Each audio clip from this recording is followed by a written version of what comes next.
தோழர்கள் அனைவருக்கும் வணக்கம். இந்த நிகழ்ச்சி நம்ம மருதன் தோழர் இந்த மாதிரி ஈரான் ஒரு வெற்றி அடைஞ்சிருக்கு, நம்ம உடனே அதை பற்றி பேசணும் அப்படின்னு சொன்ன உடனேயே பல ரியாக்ஷன்ஸ் என்ன இருக்கும், எக்ஸாக்டாக என்ன இருக்கும் அப்படின்னா, இப்போ தானே பேசணும் ஒன்று. ரெண்டாவது நாம் இப்போது என்ன டைமில் இருக்கோம் அப்படின்னா, நாம் ஒரு அநியாயமான தேர்தலை ஃபேஸ் பண்ண ரெடி ஆகிட்டு இருக்கோம். ஏன் அநியாயமான தேர்தல் அப்படின்னு நம்ம சொல்கிறோம்னா, நம்மளோட வாய்ஸ் ஆஃப் டிஎன் நிகழ்ச்சி, நம்மளோட வாய்ஸ் ஆஃப் டிஎன் ஆர்கனைசேஷன்லேயே இது வரைக்கும் வாக்கு திருட்டை பற்றி 2 நிகழ்ச்சி நடத்திருக்கிறோம். பரகல பிரபாகர் அவர்கள்லாம் பேசியிருக்கிறாங்க. ஸோ வாக்கு திருட்டு, எலெக்ஷன் கமிஷனுடைய காம்ப்ளிசிட்டி, அவங்க எப்படி உடந்தையாக இருக்கிறாங்க, இதெல்லாம் வச்சு நாம் இப்போ எப்படிப்பட்ட ஒரு தேர்தலை சந்திக்க போகிறோம்னா, அதாவது இப்போ ஒரு ஐபிஎல் ஓடிட்டு இருக்குல்ல, ஐபிஎல் மேட்ச் மாதிரி வச்சுக்கிட்டோம் அப்படின்னா, அம்பையர் ஃபிக்ஸ்டு, அம்பையர் ஆப்போசிஷனுக்கு ஒரு 4 வைடு 4 நோபால் எல்லா மேட்சும் கொடுக்க போகிறான், நாட் அவுட் கொடுக்க போகிறான். இதெல்லாம் தெரிஞ்சு தான் நம்ம மேட்ச் ஆட போகிறோம். இதை மீறி நம்ம ஜெயிக்கணும் அப்படின்ற ஒரு தேர்தலுக்குள்ளே நம்ம போக போகிறோம். அப்போ இந்த தேர்தல் டைமில், அதுவும் இவ்வளோ சீரியஸான ஒரு இம்ப்ளிகேஷன்ஸ் இருக்கிற டைமில், ஏன்னா இந்த தேர்தலை முன் வச்சு அடுத்து பாஜக என்னென்ன திட்டங்கள் வச்சுருக்கு அப்படின்னா, let's not make any mistake. இந்த தேர்தல் தமிழ்நாட்டில் ஒரு அயோத்தியாவை நிறுவுறது அப்படின்றது அவங்களுடைய அஜெண்டாவில் ஒன்று. ஏன்னா ராஜன் செல்லப்பா அதிமுகவுடைய ராஜன் செல்லப்பா ரொம்ப தெளிவாகவே சொல்லிட்டாரு, திருப்பரங்குன்றத்தில் இருக்கிற தர்காவை இடிப்போம் அப்படின்றத சொல்லிட்டார். ஓகேங்களா? இதுக்கு நடுவில் ஒரு கோமாளியாக மக்களை டிஸ்ட்ராக்ட் பண்ணுறதுக்கு உங்களுக்கு விஜய் இருக்கிறாரு. ஸோ இத்தனை டிஸ்ட்ராக்ஷன்ஸ், இத்தனை சென்ட்ரல்லேருந்து வர இத்தனை சப்ரஷன், இதெல்லாம் தாண்டி நாம் ஒரு அன்ஃபேர் எலெக்ஷனை நோக்கி நின்றுருக்கோம். அப்போ இந்த நேரத்தில் மீண்டும் நாம் ஈரானை பற்றி பேச வேண்டுமா அப்படின்னு நாம் முதல்ல யோசிக்கிறோம். அப்போது ஈரானை பற்றி பேசும்போது, அதுவும் குறிப்பாக 193 எம்பிகள் இம்பீச்மெண்ட் மோஷன் ஞானேஷ்குமாருக்கு எதிராக ரைஸ் பண்ணுறாங்க. ராஜ்யசபாவில் அந்த பெட்டிஷனை ரிசீவ் கூட பண்ணலை. அப்படியான ஒரு எலெக்ஷனை நோக்கி நாம் போய்கிட்டு இருக்கோம். இப்போ இந்த நேரத்தில் மீண்டும் எதுக்கு நாம் ஈரானை பற்றி பேச போகிறோம், ஈரான் பற்றி பேசி நாம் என்ன தெரிஞ்சுக்க போகிறோம் அப்படின்னா, கொஞ்சம் நாம் விலகி நின்று பார்த்துட்டு அதுக்கப்புறம் இதுக்குள்ளே வரணும் அப்படின்னு நினைக்கிறேன். இப்போ முதல்ல ஈரானை பற்றி பேசும்போதெல்லாம் நாம் ரொம்ப சிம்பிளிஸ்டிக் டேர்ம்ஸில் அதை பேசும்போது எப்படி பேசணும் அப்படின்னா, மோடி ஒரு கோழை, அவர் ட்ரம்ப் காலில் போய் விழுந்துருவார். ஆனால் அலி ஹமேனி ஒரு வீரர், அவர் ஏற்று நிற்கிறாரு அப்படின்ற மாதிரி நாம் பேசுகிறோம். தொடர்ச்சியாக இப்போ மருதன் தோழர் அவங்களுடைய உரையிலலாம் பேசும்போதே நீங்கள் பார்த்துருப்பீங்க. அவங்க மோடியை எப்படி உலகம் பூரா பல வலதுசாரி தலைவர்கள் ஒரே மாதிரி நடந்துக்கிறாங்க. இப்போ உதாரணத்துக்கு பார்த்தோம் அப்படின்னா, இதே டைமில் தான் எலெக்ஷனுக்கு ஹங்கேரியும் போகுது. ஹங்கேரியில் ஒருத்தர் இருக்கார், அவர் பேர் விக்டர் ஓர்பான். யார் அப்படின்னா, அவர் இந்த பைத்தியக்கார ஆஸ்பத்திரியில் இன்னொரு பைத்தியன்ற மாதிரி வச்சுக்கலாம். அவர் கிறிஸ்டின் நேஷனலிசம் பேசுகிறவர், கிறிஸ்டின் ஃபாசிசம் பேசுகிறவர், யூரோப்பில் மிக கடுமையான ஒரு இஸ்லாமோஃபோபியா பேசுகிறவர், ஆன்டி இமிக்ரெண்ட் பாலிசிஸ் இருக்கிறவர் அப்படின்னு நீங்கள் அதாவது ஓர்பானுக்கும் ட்ரம்ப்புக்கும் நெத்தன்யாஹுக்கும் நீங்கள் பெரிய வித்தியாசங்கள்லாம் பார்க்க முடியாது. எல்லாரும் ஒன்று தான். ஓகேங்களா? இப்போது ஓர்பானாக இருக்கட்டும், ட்ரம்ப்பாக இருக்கட்டும், அவங்க ஊர்லேயே நெத்தன்யாவும் இருக்கட்டும், அப்போ இஸ்ரேலை பொறுத்த வரைக்கும் பாலஸ்தீனை கொன்றொழிக்கணும், அது அவங்கள இனப்படுகொலை செய்யணும் அப்படின்றதுல இஸ்ரேலிய மக்கள் மத்தியில் மாற்றுக்கருத்து இல்லை. ஆனால் இஸ்ரேலிய மக்கள் மத்தியில் நெத்தன்யாஹு மேலே ஒரு அதிருப்தி இருக்குது. அது என்ன அதிருப்தினா, இந்த ஆள் பாலஸ்தீனை கொன்றொழிக்கிறான்ற அதிருப்தி இல்லை, அதுக்கு அவங்க சப்போர்ட்டு தான். அவங்களோட அதிருப்தி என்ன அப்படின்னா, சுப்ரீம் கோர்ட்டை இவர் சூப்பர் சீட் பண்ணி அந்த பவர்ஸை எடுத்துக்கிறாரு, எக்ஸிக்யூட்டிவ் ஜுடிஷியரி சூப்பர் சீட் பண்ணுற பவர்ஸை எடுத்துக்கிறான் அப்படின்ற ஒரு குற்றச்சாட்டு அங்கே இருக்குது. அப்போது இந்த மாதிரி உலகம் பூரா நாம் வாழ்கிற காலத்தில் இப்படியான ஒரு அரசுகள் உருவாகிறத பார்க்குறோம். எப்படியான அரசு அது இருக்குது அப்படின்னா, சொந்த நாட்டு மக்கள்கிட்ட இருக்கிற பேச்சுரிமையை பறிக்குது, டிசன்ட்டை பறிக்குது, அவர்களுடைய சிவில் உரிமையை பறிக்குது. அதில் ஆனால் அதை டெமோக்ரஸியாகவே வச்சுக்குது. அது உங்களுக்கு ஒரு அத்தாரிட்டேரியன் கவர்மெண்ட் கிடையாது, அது டெமோக்ரஸி தான். அப்போது இந்த மாதிரி ஒரு குழப்படியான ஒரு ஜனநாயகம்னு சொல்லிக்கிறாங்க, ஆனால் அதில் எதுலேயுமே ஜனநாயக விழுமியங்களே இல்லை அப்படின்னு ஒன்று நடத்துகிறாங்கல்ல, ஒரு மெஜாரிட்டேரியன் ஆட்சியை நடத்துகிறாங்கல்ல. இது உலகம் பூரா பல்வேறு நாட்டில் தொடர்ந்து இப்போது உருவாகிக்கிட்டே வருது. இதை இல்லிபரல் டெமோக்ரஸின்னு சில இடத்துல சொல்கிறாங்க. அதாவது சுதந்திரங்களை மட்டும் கட்டுப்படுத்துகிற, ஆனால் அதே சமயத்தில் ஜனநாயகமாக இருக்கிற ஒரு ஜனநாயகம், இல்லிபரல் டெமோக்ரஸி அப்படின்னு சொல்கிறாங்க. இல்லைனா எலக்டோரல் ஆட்டோக்ரஸி அப்படின்னு சொல்கிறாங்க. எலெக்ஷன் நடக்கும், ஆனால் ஒரு எதேச்சாதிகார ஆட்சி தான் நடக்கும் அப்படின்னு எலக்டோரல் ஆட்டோக்ரஸின்னு சொல்கிறாங்க. இல்லைனா டெமோக்ராட்டிக் பிளாக் ஸ்லைடிங் அப்படின்னு சொல்கிறாங்க. அதாவது வந்து ஜனநாயகம் வந்து இத்தனை வருஷமாக வந்து ஒரு 50 வருஷமாக ஒரு நாடு வந்து ஜனநாயகத்தை கட்டமைச்சது அப்படின்னா அதோடைய வேல்யூஸ் எல்லாம் பின்னாடி எடுத்துகிட்டு போகிறது. இது டெமோக்ராட்டிக் பேக் ஸ்லைடிங் அப்படின்னு சொல்கிறாங்க. ஒவ்வொரு நாட்டில் ஒவ்வொரு மாதிரி சொல்கிறாங்க. இப்போ துருக்கியில் எடுத்துக்கிட்டிங்கன்னா அது டெமோக்ராட்டிக் பேக் ஸ்லைடிங் அப்படின்னு சொல்கிறாங்க. இதில் நீங்கள் இஸ்ரேல் எடுத்துக்கிட்டிங்கன்னா அது எலக்டோரல் ஆட்டோக்ரஸி தான் கிட்டத்தட்ட. அந்த மாதிரி ஒவ்வொரு நாட்டில் ஒவ்வொரு மாதிரி சொல்கிறாங்க. ஆனால் இது எல்லாமே என்ன நமக்கு உணர்த்துது அப்படின்னா, அடிக்கடி வந்து உலக அரசியல் பேசும்போது ஆக்சிஸ் ஆஃப் ரெசிஸ்டன்ஸ் அப்படின்னு ஒன்று சொல்லுவாங்க. அதாவது வந்து அமெரிக்காவினுடைய ஏகாதிபத்தியத்தை வந்து எதிர்க்கிற ஒரு அணி, அதை ஆக்சிஸ் ஆஃப் ரெசிஸ்டன்ஸ் அப்படின்னு சொல்லுவாங்க. ஆக்சிஸ் ஆஃப் ரெசிஸ்டன்ஸ் எந்த அளவுக்கு, அதில் வந்து ஈரான் இருக்குது, வெனிசுவேலா இருக்குது, லெபனான் இருக்குது, இன்னும் சில நாடுகள் இருக்குது. அவங்க வந்து அஃபிஷியலாக இருக்கிறாங்க. அதாவது அஃபிஷியலானா தன்னை அப்படி அவங்க பிரகடனப்படுத்திக்கிறாங்க. அப்படி சொல்லாமல் சில பேரும் இருக்கிறாங்க. அந்த மாதிரி வச்சுக்கலாம். ஆனால் ஆக்சிஸ் ஆஃப் ரெசிஸ்டன்ஸ் எந்த அளவுக்கு இருக்கிறது உண்மையோ இல்லையோ, ஆக்சிஸ் ஆஃப் ஃபேஷிசம்னு ஒன்று இருக்குது. இப்போ ஆக்சிஸ் ஆஃப் ஃபேஷிசம்னா என்ன இருக்குது அப்படின்னா, முன்னாடிலாம் வந்து ஹிட்லர் வந்து அவங்க நாட்டில் ஒரு ஃபேஷிஸ்ட் ஆட்சியை வச்சிருக்காரு, இல்லை முசோலினி அவங்க நாட்டில் ஒரு ஆட்சியை வச்சிருக்காரு அப்படின்னா, அவங்களுக்குள்ளே இருக்கிற கோஆர்டினேஷனை விட இன்னைக்கு இருக்கிற இந்த மாதிரியான நான் இப்போ சொன்ன எலக்டோரல் ஆட்டோக்ரஸி இருக்கிற நாடுகள் அப்படின்ற நாடுகள் மத்தியில் வந்து இருக்கிற கோஆர்டினேஷன் ரொம்ப பெருசாக இருக்குது. அப்படி தான் போய் உங்களுக்கு வந்து மோடி போய் நெத்தனியாவை கட்டி பிடிக்கிறதெல்லாம் நடக்குது. ஓகேங்களா? அது வந்து ஒன்று வந்து அவங்களுடைய ஐடியாலஜிலேருந்து அது வருது உண்மை. ரெண்டாவது வந்து அது உலகம் மத்தியில் வந்து பாசிச அரசாங்கங்கள் மத்தியில் ஒரு கோஆர்டினேஷன் இருக்குது, ஒரு ஆக்சிஸ் ஆஃப் ஃபேஷிசம் இருக்குது.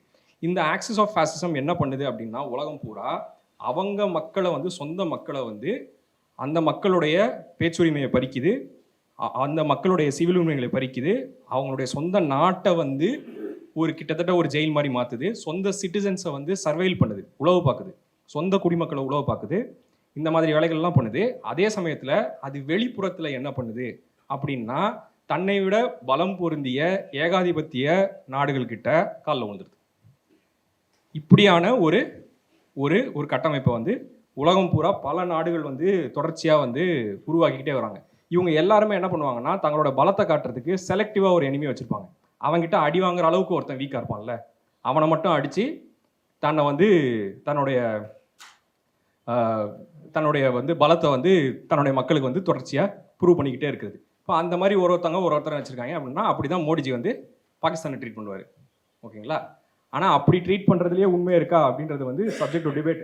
பட் அப்படி தான். ஆனால் ஏன் இப்போது இந்த ஆக்சிஸ் ஆஃப் ஃபேஷிசம் வந்து என்ன பண்ணுது அப்படின்னா, தொடர்ச்சியாக ஒருத்தருக்கு ஒருத்தர் இதுலேருந்து கற்றுக்கிட்டே இருக்கிறாங்க. இதை பற்றி முன்னாடி வந்து போன ஸ்பீச்லேயே வந்து மருதின் தோழர் பேசியிருப்பாங்க. இந்த மாதிரி எப்படி வந்து இந்த புல்டோசர் வச்சு இடிக்கிறத வந்து இஸ்ரேல் கிட்ட இருந்து யோகி கற்றுக்கிட்டாப்புல அப்படின்னு சொல்கிறாங்கல்ல, அதே மாதிரி தான் நீங்கள் பார்த்தீங்கன்னா ஃபேஷியல் ரெகக்னிஷன், போராட்டக்காரங்களுடைய முகத்தை வந்து டெக்னாலஜி வச்சு ஃபேஷியல் ரெகக்னிஷன் பண்ணி அதன் மூலமாக அவங்கள ஒடுக்கிறது எப்படின்றது வந்து உலகம் பூரா கற்றுக்குறாங்க இஸ்ரேலிருந்து. இது எல்லா நாட்டிலையும் அடாப்ட் பண்ணுறாங்க. அதே மாதிரி தான் உங்களுக்கு வந்து வாட்ஸ்ஆப்பை சர்வேலன்ஸ் பண்ணுறது, வாட்ஸ்ஆப்பில் பேக்டோர் வைக்கிறது, இந்த மாதிரி இவங்க எல்லாருமே வந்து அவங்கவுங்க நாட்டுக்குள்ளே வந்து சிவில் உரிமைகளை ஒடுக்கிறதுக்கு என்ன பண்ணுறாங்களோ அது இவங்க எல்லாருக்குள்ளேயுமே பகிர்ந்துக்கிட்டு இந்த மாதிரி ஒரு ஆக்சிஸ் ஆஃப் ஃபேஷிசமை உருவாக்குறாங்க. இப்போது ஈரானை பொறுத்த வரைக்கும் பொதுவான கற்பிதம் என்ன இருந்தது அப்படின்னா, ஈரானும் வந்து ஒரு மதவாத அரசியல், அவங்களும் வந்து அவங்க நாட்டில் எல்லா உரிமைகளையும் ஒடுக்குறாங்க, அவங்களும் வந்து இந்த மாதிரி இலச்சவனை அடிக்கிறது, மற்றவங்க கிட்ட பணிஞ்சிடுறது அப்படின்னு இருக்கும்போது ஈரான் அப்படி இல்லை. ஈரான் முழுமையாகவும் அப்படி இல்லைன்னு சொல்ல முடியாது, முழுமையாக அப்படி இருக்காங்கன்னு சொல்ல முடியல. இப்போ ஈரான் அப்படி இல்லை. ஈரான் முதல் தடவையாக வந்து என்ன பண்ணியிருக்காங்கன்னா, அந்த ஆக்சிஸ் ஆஃப் ஃபேஷிசமை வந்து சேலஞ்ச் பண்ணியிருக்காங்க, அதை சவால் விட்டுருக்காங்க. இப்போது லெபனானும் சவால் விடுது, வெனிசுலாவும் சவால் விடுது. ஆனால் வெனிசுலாவுடைய அதிபரே வெனிசுலாவால் காப்பாற்றிக்க முடியல. அவங்க போய் ட்ரம்ப் போய் கடத்திட்டு வந்தாப்புல. சும்மா போய் நம்ம ஊரில் ஒரு ஆளை கடத்துறது கூட கஷ்டமாக இருக்கும் போல இருக்கு, அவர் போய் ஒரு அதிபரே கடத்திட்டு வந்துட்டார். சரிங்களா? அந்த லெபனானும் அதே தான் அப்படின்னு. ஆனால் ஈரான் வந்து அதை வந்து சேலஞ்ச் பண்ணுறோன்னு சொல்கிறது மட்டும் இல்லை, அதை வெற்றிகரமாக செஞ்சும் காட்டுறாங்க. ஆக்சிஸ் ஆஃப் ஃபேஷிசமை வந்து அவங்க சேலஞ்ச் பண்ணுறாங்க. அப்போ இந்த இம்பீரியல் ஆக்சிஸை அவங்க எப்படி எதிர்த்து நிற்கிறாங்க, எப்படி எதிர்த்து நிற்கிறாங்க அப்படின்றத பார்க்கும்போது திடீர்னு எப்படி இதை பண்ணிட்டாங்க அப்படின்னா, திடீர்னு இதை எப்படி பண்ணலாம் அவங்க. இதை புரிஞ்சுக்கிறதுக்கு முன்னாடி வெஸ்ட் ஏஷியா, நார்த் ஆஃப்ரிக்கா, இங்கே இருக்கிற மேற்கு ஆசியா, வடக்கு ஆப்பிரிக்கா இங்கே இருக்கிற குறிப்பாக இஸ்லாமிய பெரும்பான்மை நாடுகள் மத்தியில் இருக்கிற பாலிடிக்ஸை பற்றி நம்ம ரொம்ப தட்டையாக புரிஞ்சு வச்சுருக்கிறோம். தட்டையாக புரிஞ்சு வச்சுன்றது மட்டும் பிரச்சனை இல்லை, அது 9/11 பின்னாடி உருவான சட்டகங்கள் மூலமாக புரிஞ்சு வச்சுருக்கோம். 9/11 பின்னாடி உலகம் பூரா அது லிபரல் இன்டெலெக்சுவல்ஸாக இருக்கட்டும், ரைட் விங் இன்டெலெக்சுவல்ஸாக இருக்கட்டும், அவங்க உருவாக்கின ஃப்ரேம் ஒர்க் வழியாக புரிஞ்சுக்கிட்டதுனால நமக்கு வந்து ஈரானோட ரெசிஸ்டன்ஸ் வந்து ஒன்று அந்த ரெசிஸ்டன்ஸ்னே நம்மளால் ஏற்றுக்க முடியல, இல்லை அந்த ரெசிஸ்டன்ஸ் நமக்கு புரியலை. ஓகேங்களா? சரி, ஓகே. அப்படி 9/11க்கு பின்னாடி உருவாக்கின சில முக்கியமான ஃப்ரேம் ஒர்க்ஸ் அப்படின்னு பார்த்தோம் அப்படின்னா, இப்போது அதில் ஒரு முக்கியமான ஆள் வந்து ரிச்சர்ட் டாக்கின்ஸ். ரிச்சர்ட் டாக்கின்ஸ் எல்லாருமே நீங்கள் கேள்விப்பட்டிருப்பீங்க. அவர் வந்து ஒரு அதாவது வந்து நாத்திகத்தை வந்து பரப்பி ரிலீஜியஸ் ஃபண்டமெண்டலிஸ்ட்டை வந்து கொஸ்டின் பண்ணுறவர், குறிப்பாக வந்து முஸ்லீம் ஃபண்டமெண்டலிஸ்ட்டை வந்து கொஸ்டின் பண்ணுறவர் அப்படின்னு சொல்லி ரிச்சர்ட் டாக்கின்ஸ் வந்து ரொம்ப அந்த டைமில் ரொம்ப ஃபேமஸ். அவர் தான் வந்து என்ன பண்ணுறாரு அப்படின்னா, உங்களுக்கு அந்த டைமில் நடந்த மிடில் ஈஸ்டில் நடந்த பாலிடிக்ஸை வந்து அவர் வந்து யூஎஸோட பாலிசிஸை வந்து அக்ரெசிவ் பாலிசிஸை வந்து நியாயப்படுத்துறாரு. அவர் எப்படி நியாயம், ஆனால் அந்த டைமில் அவங்க எல்லாருமே என்ன சொன்னாங்கன்னா, அவர் இஸ்லாம் தானே கொஸ்டின் பண்ணுறாரு, அந்த ரிக்ரெசிவ் ப்ராக்டிசஸ் தானே கொஸ்டின் பண்ணுறாரு, அங்கே இருக்கிற ஜனநாயகமற்ற நாடுகளை தானே கொஸ்டின் பண்ணுறாரு, நீங்கள் எப்படி அதை வந்து அப்படி சொல்கிறீங்க அப்படின்னு. இன்னைக்கு பாலஸ்தீனத்தில் உங்களுக்கு இனப்படுகொலை நடக்கும்போது அது பல்லளிச்சிருச்சு. பாலஸ்தீனத்தில் இனப்படுகொலை நடக்கும்போது அவர்கிட்ட ஒரு கேள்வி கேட்குறாங்க. என்ன கேள்வி கேட்குறாங்க? அவர்கிட்ட ஒரு ஏதோ ஒரு டிஸ்கஷனில் போய்கிட்டு இருக்கும்போது அவர் வந்து சாதாரணமாக சொல்லும்போது அவர் வந்து சொல்கிறாரு, இந்த மாதிரி யூரோப்பில் வந்து அதிகமாக பள்ளிவாசல்கள் வருது, இது வந்து எனக்கு கவலைக்குரியதாக இருக்குது அப்படின்றாரு. அப்படின்னோடனே இவர் வந்து அந்த கேள்வி கேட்டுட்டு இருக்கவர் வந்து திகச்சிடுறாரு. அவர் வந்து என்னென்னா, நீங்கள் வந்து ஒரு கடவுள் மறுப்பாளர், அது பள்ளிவாசல் வந்தால் என்ன, இது சர்ச்சு வந்தால் என்ன, உங்களுக்கு அதை பற்றி என்ன பிரச்சனை அப்படின்னா, உடனே அவர் சொல்கிறாரு, இல்லை கடவுள்னு ஒன்று இல்லை, அதனால் பள்ளிவாசல் வந்தால் என்ன, சர்ச்சுன்னு ஒன்று வந்தால் என்ன, அதெல்லாம் பிரச்சனை இல்லை, ஆனால் culturally I like to be Christian. Europe should be culturally Christian. Culturally கிறிஸ்டியனாக இருக்கிறது அது என்னைக்கு விலகி போகுதோ அன்னைக்கு வந்து இது வந்து ஒரு மோசமான பாதையை போகும் அப்படின்னு சொல்கிறார். இந்த கல்ச்சுரலி கிறிஸ்டியன் அப்படின்றது இருக்குல்ல, இதுதான் சாவர்கரும் சொல்லி கொடுத்துட்டு போனது. சாவர்கரும் ஒரு கடவுள் மறுப்பாளர் தான். But he believed that this is a culturally Hindu land, and anything that is opposed to that culture is இது detrimental to this land. அதை வந்து ஒழிக்கணும் அப்படின்னு. அப்போது உங்களுக்கு அதனால் அவருக்கு வந்து அவர் வாயிலிருந்து உங்களுக்கு வந்து பாலஸ்தீனில் நடக்கிறது வந்து ஒரு இனப்படுகொலைன்னு கூட அவரால் ஒத்துக்க முடியல. அவர் திரும்ப திரும்ப என்ன சொன்னாங்கன்னா, இது ரொம்ப பரிதாபத்துக்குரியது அப்படின்ற ரேஞ்சில் தான் வராரே தவிர அவரால் அதை ஒத்துக்க முடியல. அப்போது இந்த இடத்துல என்ன நம்ம பார்க்குறோம் அப்படின்னா, தொடர்ச்சியாக இங்கே வந்து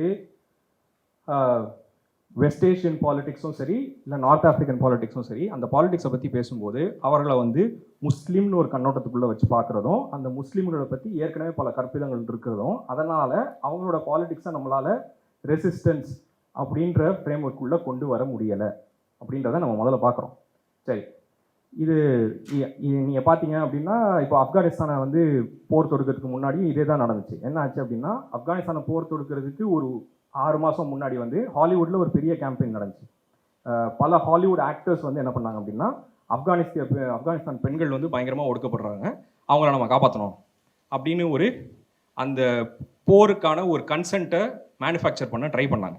இப்போ ஆப்கானிஸ்தானில் வந்து பெண்கள் ஒடுக்கப்பட்டாங்கன்னா, ஆமாம் ஒடுக்கப்பட்டாங்க, ஆனால் அப்போ இருந்த ஆட்சி வந்து எப்படி இருந்தது அப்படின்னா, அது ஒரு மிகவும் பின்தங்கிய நாடு வந்து ஒரு வளர்கிற ஆட்சியை நோக்கி நகர்ந்துட்டு இருந்துச்சு. நீங்கள் இந்த கன்சென்ட்டை உருவாக்கி ஒரு போரை உருவாக்கி என்ன பண்ணீங்கன்னா, அங்கே எல்லாரையும் தொடச்சி போட்டு தாலிபான் கையிலே கொடுத்து வந்துட்டீங்க. அதான் நடந்துச்சு. அப்போது same with Saddam Hussein, same with Gaddafi. Saddam ஹுசேனுக்கும் கதாஃபிக்கும் என்ன நடந்துச்சு? சதாம் ஹுசேன் வந்து இது அப்புறம் என்ன நியூக்ளியர் வெப்பன் வச்சிருக்கியா அப்படின்னு கேட்டால் ஆமான்னு போய் சொன்னாப்புல. ஏன்னா அவருக்கு என்னென்னா, பொய் சொன்னாலாவது வரமாட்டாங்க அப்படின்னு சொல்லி ஆமான்னு போய் சொன்னாப்புல. அவர் சொன்ன பொய்யை வச்சு அவரை கொலை பண்ணாங்க. கதாஃபி என்ன பண்ணார்? முகமது அல் கதாஃபி வந்து லிபியான்ற ஒரு நாட்டை வந்து ரொம்ப ஏழையான மிகவும் பின்தங்கிய ஒரு நாட்டை வந்து ஒரு சோசியலிச புரட்சி கொண்டு வந்து அந்த நாட்டில் கல்வி, வேலைவாய்ப்பு, பொருளாதாரம், அதோடைய இது ஹெல்த் கேர் சிஸ்டம் எல்லாத்தையும் இம்ப்ரூவ் பண்ணி அது வந்து ஆஃப்ரிக்கன் கான்டினென்ட்லேயே சேர்க்க முடியாத ஒரு நாடாக மாற்றி காமிச்சார். யூரோப்பியன் ஸ்டாண்டர்ட்ஸ்க்கு அதை கொண்டு வந்தார். ஆனால் அவர் என்ன பண்ணாங்க? அவர்கிட்ட கேட்டாங்க, இதே மாதிரி கேட்டாங்க. அவர் வந்து பெட்ரோ டாலரை வந்து சேலஞ்ச் பண்ணார். சேலஞ்ச் பண்ணோடனே அவர் என்ன பண்ணாங்கன்னா, உங்ககிட்ட வந்து நியூக்ளியர் வெப்பன்ஸ் இருக்குன்னாங்க. இவர் இல்லைன்னாரு. இல்லைன்னு, ஏன்னா சதாம் ஹுசேன் இருக்குன்னு சொல்லி அடி வாங்கிட்டாரு, அதனால இவர் இல்லை நான் வந்து செக் பண்ணிக்க அப்படின்னாரு. இல்லைன்னாங்க எல்லாம் நேட்டோவை வச்சு உள்நாட்டு கலகம் பண்ணி காலி பண்ணிட்டாங்க. அதை தான் ஈரான்லேயும் ட்ரை பண்ணாங்க, அது நடக்கலை. சரி, ஓகே. அப்போது தொடர்ச்சியாக இங்கே என்ன ஆகுது அப்படின்னா, இந்த ரெசிஸ்டன்ஸை புரிஞ்சிக்கிறதுக்குள்ள நமக்கு சில மனத்தடைகள் இருக்கிறதுனால கொஞ்சம் கொஞ்சமாக லிபரல்ஸ் இந்த ஸ்பேஸை விட்டு வெளியே போயிட்டு இதை யார் ஆக்கியபை பண்ண ஆரம்பிச்சிட்டாங்க அப்படின்னா, இதை வந்து உங்களுக்கு நம்ம தோழர் சொன்னார்ல திருந்திய அர்ணப் கோஸ்வாமி அவங்கிற மாதிரி ஆட்கள் வந்து ஆக்கியபை பண்ண ஆரம்பிச்சிட்டாங்க. அதாவது the left has gone so far out of the picture, the right is needed to fill that space. அந்த ஒரு நிலைமைக்கு நாம் போயிட்டோம். இப்போது இது அதனால தான் இந்த இடத்துல நம்ம ஒரு முக்கியமாக நாம் தமிழ்நாட்டில் புரிஞ்சிக்க வேண்டியது என்ன அப்படின்னா, கடவுள் மறுப்பு பேசுகிறான்றதுனாலேயே டாக்கின்ஸும் பெரியாரும் ஒன்றும் கிடையாது. பெரியாரோட பார்வைன்றது எப்பவுமே வேறு. ஓகேங்களா? சரி, இப்போது இந்த இடத்துல தான் இப்படியான இதெல்லாம் விட்டுட்டு, இந்த மாதிரி மனத்தடைகள்லாம் விட்டுட்டு, இந்த மாதிரி இதெல்லாம் விட்டுட்டு நாம் வந்து ஈரானை பார்க்குறதுக்கு தயாராக இருந்தா அப்படின்னா, முதல்ல நம்மக்கிட்ட என்ன கேள்வி வரும் அப்படின்னா, இப்போது இஸ்ரேல் பாலஸ்தீன் டைம்லேயே வந்து பாலஸ்தீன் இனப்படுகொலை நடந்த டைம்லேயே வந்து என்ன கேட்டாங்க அப்படின்னா, நீ ஹமாஸை கண்டிக்கிறியா அப்படின்னு தான் ஆரம்பிப்பாங்க. எந்த டிபேட்டை எடுத்தாலும் டூ யூ கண்டம் ஹமாஸ் அப்படின்னு தான் ஆரம்பிப்பாங்க. இப்போ நீங்கள் இந்த ஈரான் பற்றிய போரை பற்றி நீங்கள் பேசினாலும் முதல்ல என்ன ஆரம்பிப்பாங்க அப்படின்னா, அப்போ ஈரான் அதனுடைய பெண்களை நடத்துறதை வந்து நீங்கள் ஏற்றுப்பீங்களா? அலி கமேனி அவருடைய நாட்டு பெண்களை எப்படி நடத்தினார்? அலி கமேனி அவர் நாட்டில் வந்து இருக்கிற ஃபில்ம் மேக்கர்ஸ் எப்படி நடத்தினார்? ஜாஃபர் பனாஹிக்கு என்னாச்சு அப்படின்னு கேட்பாங்க. இப்போ டூ யூ கண்டம் ஹமாஸ், இந்த கேள்வி இருக்குல்ல, இந்த கேள்வி வந்து தொடர்ச்சியாக வந்து என்ன பண்ணுது அப்படின்னா, இதுக்கு நான் பாலஸ்தீனுக்கே போகிறேன். இப்போ பாலஸ்தீனில் என்ன ஆச்சு அப்படின்னா, இன்னைக்கு வந்து டூ யூ கண்டம் ஹமாஸ்ன்னு கேட்டாங்கல்ல, ஹமாஸ்க்கு முன்னாடி அந்த இடத்துல யார் இருந்தா?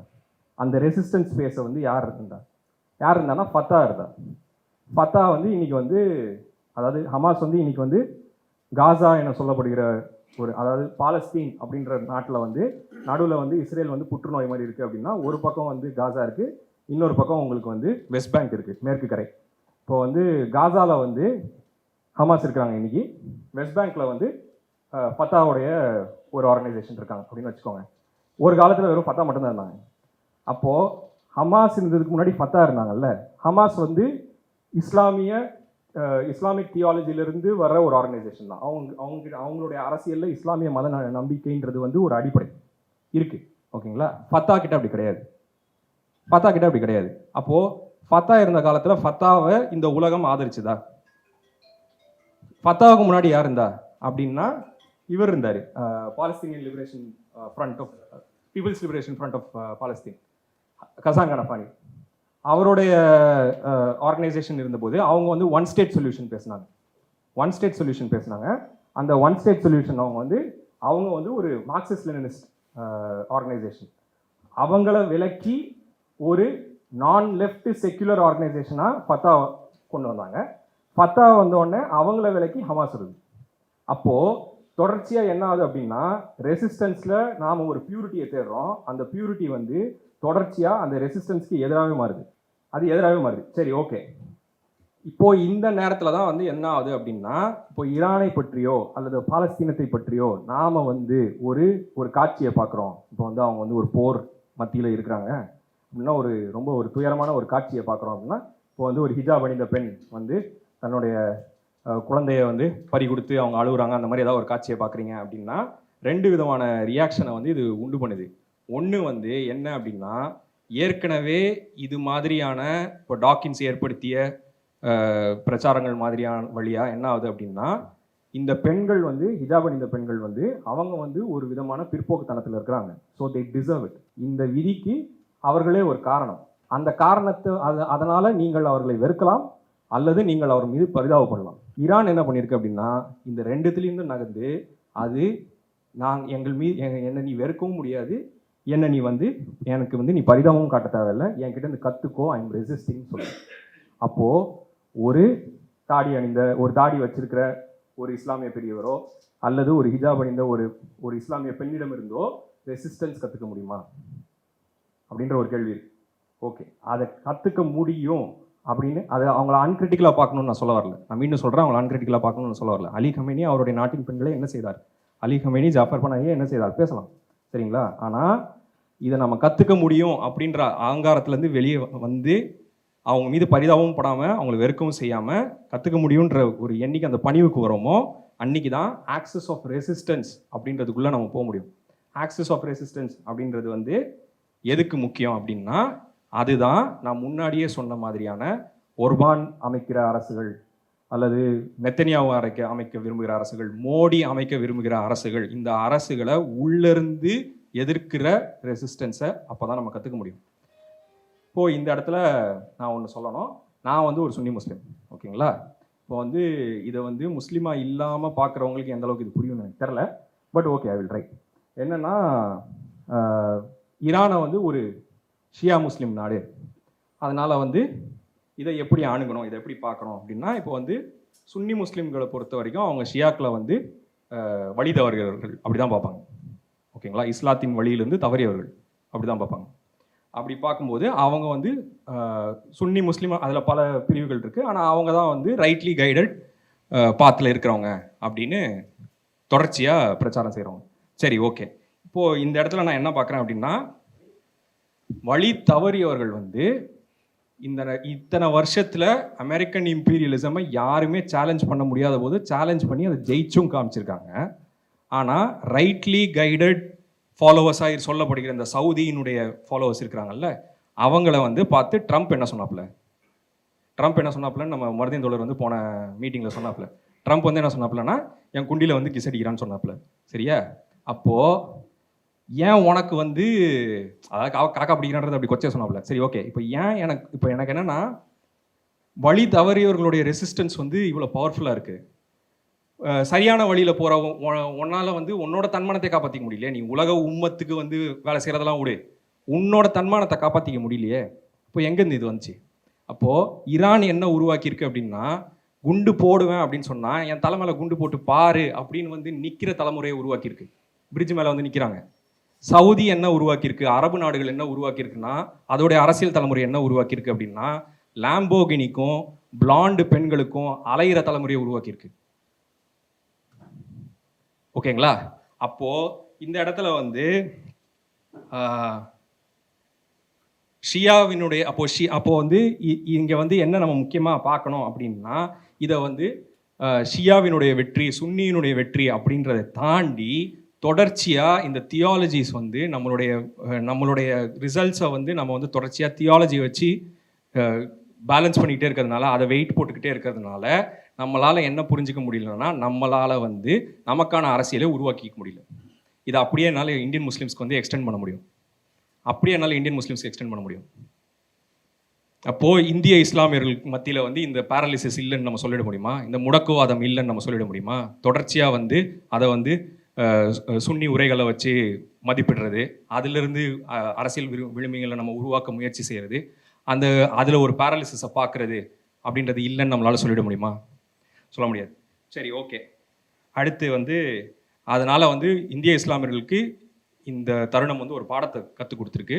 நம்மளுடைய அரசியலை உருவாக்குறதுக்கு வந்து நாம் வந்து சவுதியோட இன்ஃப்ளூயன்ஸை நோக்கி நின்று பார்க்குறோம், இல்லை அரபிக் இன்ஃப்ளூயன்ஸை நின்று பார்க்குறோம், அதுலேருந்து நின்று பார்க்குறோம் அப்படின்னா, என்றைக்காவது ஒரு நாள் நம்மளை பார்த்து ஒருத்தன் வந்து தேல் கிஸ் மை ஆஸ்ன்னு சொல்லுவான். அங்கே தான் நம்ம போக விரும்புகிறோமா அப்படின்றத நம்ம பார்க்கணும். சரி, ஓகே. இப்போ அங்கேருந்து இதே நேரத்தில் இந்திய ஷியாக்கள் பற்றியும் பேசணும். இப்போ இந்திய ஷியாக்களை பற்றி பேசும்போது, இப்போ ஈரானில் இருக்கிற ஷியா வந்து என்ன பண்ணுறாங்க அப்படின்னா, அவங்க வந்து இந்த மாதிரி ஒரு வல்லாதிக்க சக்தியை எதிர்த்து நிற்கிறாங்க. அவங்க வந்து இதை வந்து தங்களுடைய இப்போ வந்து யசீதினுடைய கதை நமக்கு எல்லாருக்கும் தெரியும். யசீதினுடைய கதையிலேருந்து அதை வந்து அவங்க எடுத்துக்கிறாங்க. யசீதுனா யாருன்னா, யசீதுன்றவங்க வந்து ஒரு கொடுங்கோல் மன்னன், இஸ்லாமிய மன்னன். அந்த மன்னனை எதிர்த்து அதை போருன்னு கூட சொல்ல முடியாது. ஒரு 70 பேர் பெண்கள், ஆண்கள், குழந்தைகள்லாம் போய் அந்த மன்னனை எதிர்க்கிறதுக்காக போகிறாங்க. அதில் அதை தலைமை தாங்குறவர் வந்து நபிகளாருடைய பேரன். அவர் போகிறாரு. அந்த 70 பேரை வந்து ஒரு 4000 பேர் 5000 பேர் ஒரு ஆயிரக்கணக்கான பேர் படையை வச்சு கண்டதுண்டமாக வெட்டி கொள்கிறான் யசீத். ஓகேங்களா? அங்கேருந்து பிறக்கிறது தான் வந்து ஷியா சுன்னி பொலிட்டிக்கல் டிவைட். அங்கேருந்து அதுக்காக பின்னாடி முன்னாடி எல்லாம் உங்களுக்கு தியாலஜிக்கல் ரீசன்ஸ்லாம் இருக்குது. சரி, ஓகே, அதை விட்டுருவோம். இப்போ என்னென்னா, யசீதினுடைய கதை, யசீதினுடைய மரபிலிருந்து அவங்க வந்து கொடுங்கோலனை எதிர்ப்பது அப்படின்றத வந்து அங்கே இருக்கிற ஷியா பண்ணுறாங்க. இங்கே இருக்கிற கொடுங்கோலனுக்கு நீங்கள் வால் பிடிக்கிறீங்க, இது என்ன அரசியல்? இந்திய ஷியாக்கள் அவங்க தான் வந்து இந்தியாவுடைய முஸ்லீம்கள் மத்தியில் இருக்கிற முதலாளிகள் வர்க்கத்தில் ஒரு கணிசமானவங்கள் இந்திய ஷியாக்கள். ஆனால் அவங்களுடைய காசை வந்து அவங்க இந்தியன் முஸ்லீம் பாலிடிக்ஸ்க்கு யூஸ் பண்ணுறாங்களா? அவங்க கிளாஸ் யூஸ் பண்ணுறாங்களா? அவங்களோட சப்போர்ட்டை யூஸ் பண்ணுறாங்களா? அவங்களோட பவரை யூஸ் பண்ணுறாங்களா? இல்லை. அவங்க யாருக்கு யூஸ் பண்ணுறாங்க? இன்னைக்கு தேதியில் அவங்க அந்த மோடிக்கு தான் யூஸ் பண்ணுறாங்க. அப்போது யசீதை போன்று யசீதை எதிர்த்த கூஃபாவில் யசீதை எதிர்த்த மரபுலேருந்து வந்தவங்க இன்றைக்கும் ஈரானில் வந்து கொடுங்கோலனை ஏற்றுக்கிட்டு தான் இருக்காங்க. இப்போ இந்தியாவில் இருக்கவங்க என்ன பண்ணுறாங்க அப்படின்னு அப்போது இதில் சுன்னி முஸ்லீம்ஸ்க்கு ஒரு கொஸ்டின் இருக்குது, ஷியா முஸ்லீம்ஸ்க்கு ஒரு கொஸ்டின் இருக்குது. Right, okay. இதிலேருந்து என்ன சொல்ல வரோம் அப்படின்னா,